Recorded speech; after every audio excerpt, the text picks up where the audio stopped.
ఇదేంటండి అసలు? జగన్మోహన్ రెడ్డి గారి మీద 1,00,00,000 కోట్లు అన్నారు, 1,46 అన్నారు. ఆ కేసు చేసిన పోలీస్ అతనేమో 1,500 అనుకుంటా అండి సుమారు అంటాడు. అందులో ఇప్పుడు 7-8 మంది ఐఏఎస్ ఆఫీసర్లు మొత్తం ఎక్విట్లు వచ్చారు, అందరూ నిర్దోషులుగా బయటకు వచ్చారు.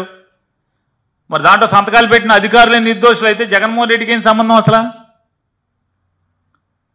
ఆ ఫైల్ మీద సంతకాలు పెట్టిన ఐఏఎస్ అధికారులు నిర్దోషులని సుప్రీంకోర్టులు తీర్పులు చెప్తా ఉంటే, హైకోర్టులు తీర్పులు చెప్తా ఉంటే అది జగన్కి కేసులో ఏంటి సంబంధం?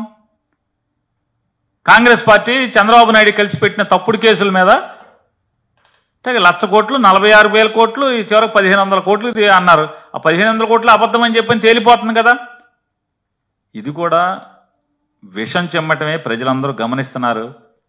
జగన్మోహన్ రెడ్డి గారి మీద చంద్రబాబు నాయుడు, ఆయన 2 పేపర్లు, 10 ఛానల్స్ ఏ రకంగా విషం చిమ్మేటువంటి కార్యక్రమం నిరంతరం కొనసాగిస్తున్నాయో మనం చూస్తున్నాం.